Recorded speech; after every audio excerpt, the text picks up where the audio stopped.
आज क्लास में हम लोग एंगुलर जेएस के अंदर एमवीसी को इम्प्लीमेंट करेंगे कि एमवीसी को यूज़ करते हुए हम एंगुलर जेएस के एप्लीकेशन किस तरीके से क्रिएट करेंगे। और यहाँ पे एक कॉन्सेप्ट होता है मॉड्यूल का हमारे पास, ये मॉड्यूल फाइल क्या होती है, वो कैसे क्रिएट होती है, और उस मॉड्यूल फाइल के अंदर हम अपनी कंट्रोलर्स को और अपने जो डेटा होता है मॉडल डेटा उसको किस तरीके से सेट करेंगे।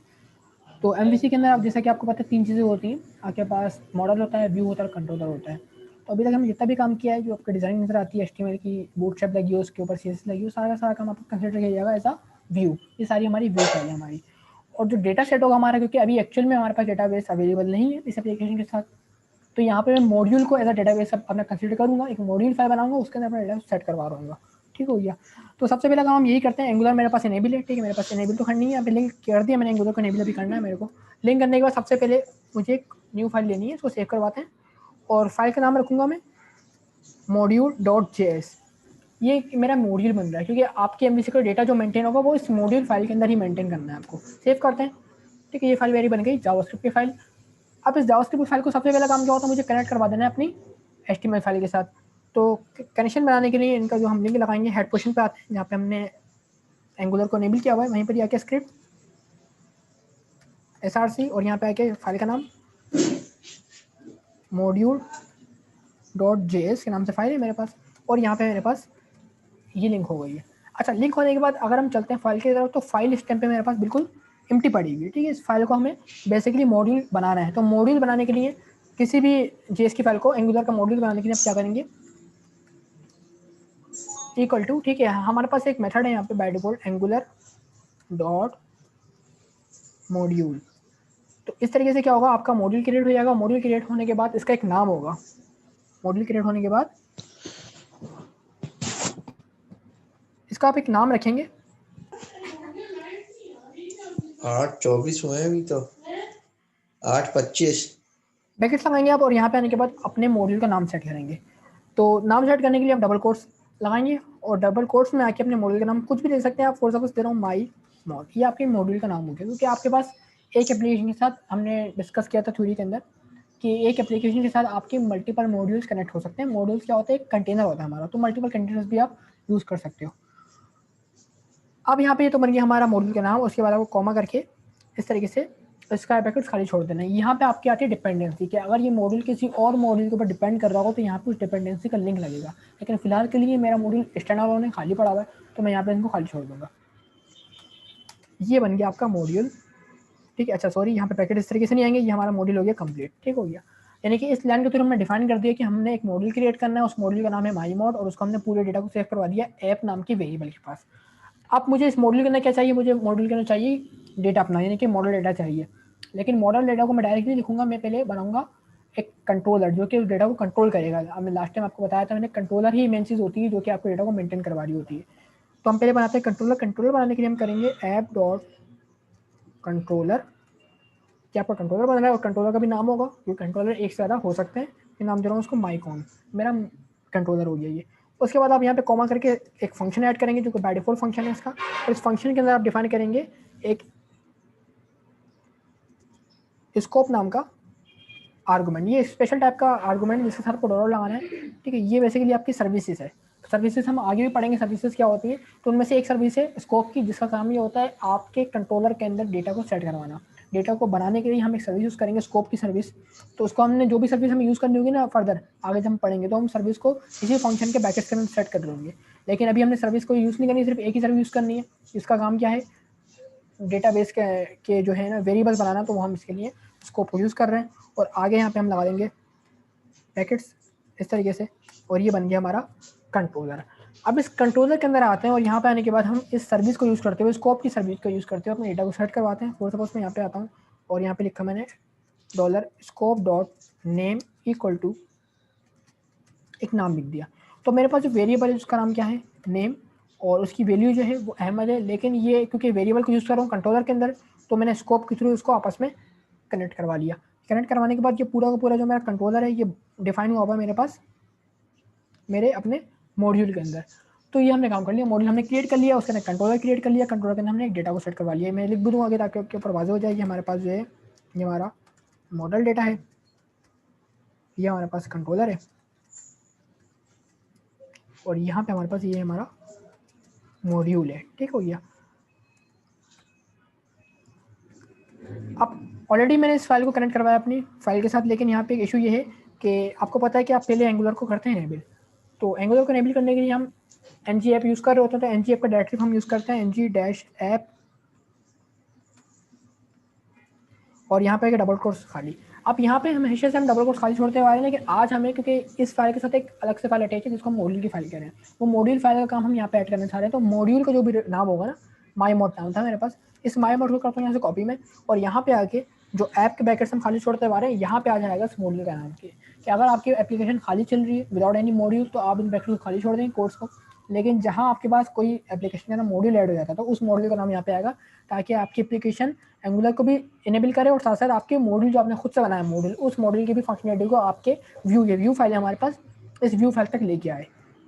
अच्छा, इतना करने के बाद अब हमें तो एक्सेस करना है डेटा को हमारे, तो डेटा जो हमारे पास सेफ है वो नेम के वेरिएबल में सेफ है, और नेम का वेरिएबल है कंट्रोल, नेम के वेरिएबल को कंट्रोल करने वाले का जो कंट्रोलर है उसका नाम क्या है, माईकॉन।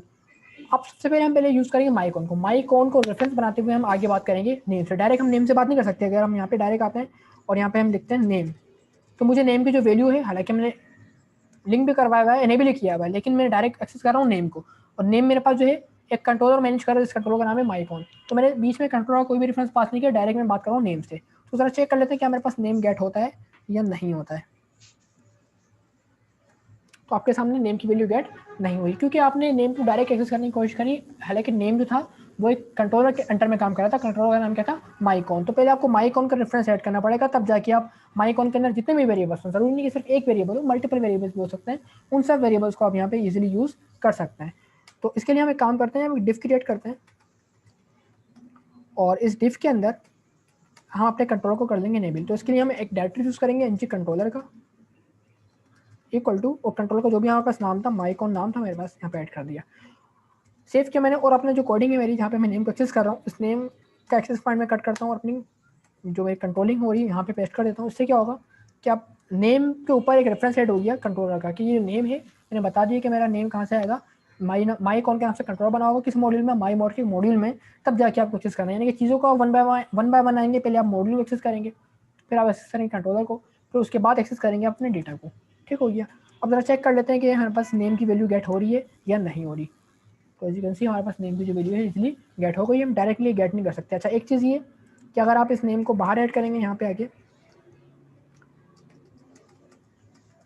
अब यहाँ पे जो नेम को हम कॉल कर रहे थे, तो यहाँ पे हमने ऊपर ऐसा कोई भी रेफरेंस कंट्रोलर का ऐड नहीं किया, तो विदाउट रेफरेंस से कंट्रोलिंग हम यहाँ पे चीज़ों को एक्सेस नहीं कर सकते। देखिए नेम सिर्फ मेरे पास एक ही दफ़ा आ रहा है, लेकिन अगर ऐसा होता कि ये जो मेरा सेकंड टाइम जो नेम की कॉलिंग हो रही है, इसको भी मैं ले जाता अपने कंट्रोलर की जो एक्सेस पॉइंट है उसके अंदर ही। अब देखिए कंट्रोलर का एक्सेस दोनों तरफ है ना, यहाँ पे भी यहाँ पे भी है, तो अब मेरे पास डबल टाइम जो है ना प्रिंट हो जाएगा। अच्छा, ज़रूरी नहीं कि आप जो है एक्सप्रेशन के थ्रू प्रिंट करें, आप बाइंडिंग का टॉपिक हमने पढ़ा था, बाइंडिंग के थ्रू भी डेटा को एक्सेस कर सकते हैं। आप यहाँ पे आए, कोई भी टैग यूज़ कर लें, फॉर एग्जाम्पल पैराग्राफ यूज़ कर लेता हूँ, और यहाँ पे यूज़ करता हूँ मैं ng-bind इक्वल टू नेम। तो नेम एक वेरिएबल है, वेरिएबल की जो भी वैल्यू हमने सेट करी हुई है मॉड्यूल के अंदर अपने, वो हमारे पास गेट हो रही होगी ईजिली। तो आप एक्सप्रेशन के थ्रू भी डेटा को गेट कर सकते हो, और साथ साथ आप जो ng-bind का डायरेक्टरी फेस के थ्रू भी अपने मॉडल डेटा को एक्सेस कर सकते हो through their controller reference and module reference. ठीक है, मॉड्यूल को और कंट्रोल को लाजमी आपको पास करना है, विदाउट रेफरेंसिंग आप जो है डायरेक्ट अपने डेटा को एक्सेस नहीं कर सकते।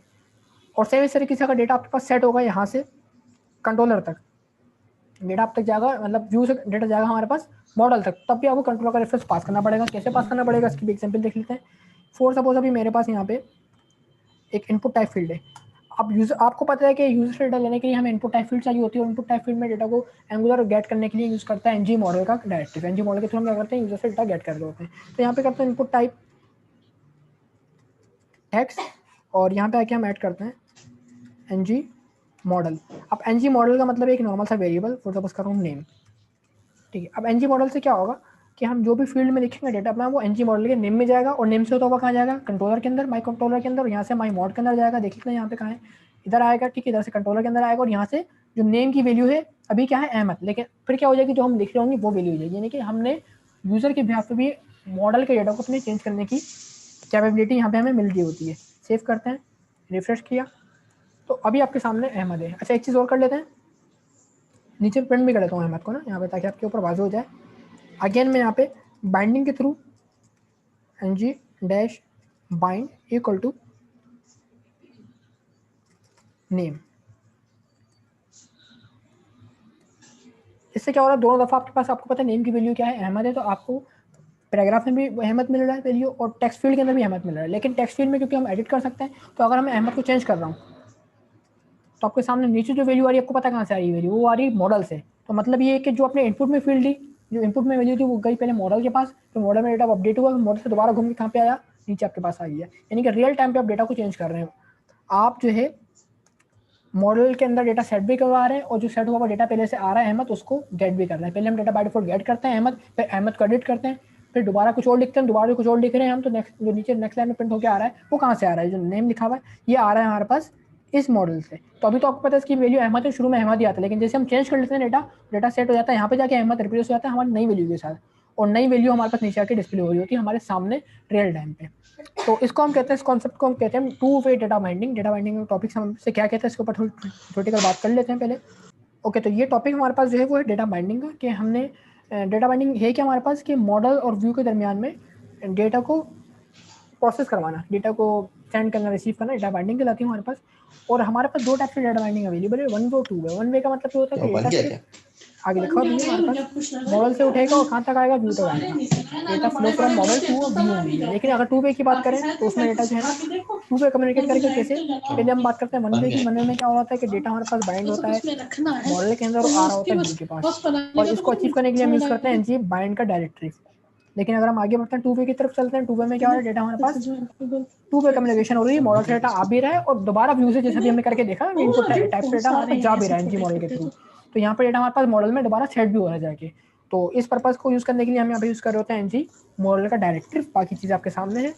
तो ये हमने टॉपिक देखा कि एमवीसी को यूज़ करते हुए मॉड्यूल कैसे क्रिएट करना है पहले हमारे को, फिर मॉड्यूल के अंदर कंट्रोलर कैसे क्रिएट करना है, कंट्रोलर के अंदर डेटा को कैसे सेट करवाना है। डेटा एक दफ़ा सेट हो जाता है तो उसके बाद हम डेटा को व्यू पे गेट कैसे करेंगे और दोबारा व्यू के थ्रू डेटा को सेट हुए डेटा को अपडेट कैसे करवाएंगे। तो ये हमने कुछ टॉपिक्स डिस्कस किए यहाँ पे एंगुलर के हवाले से।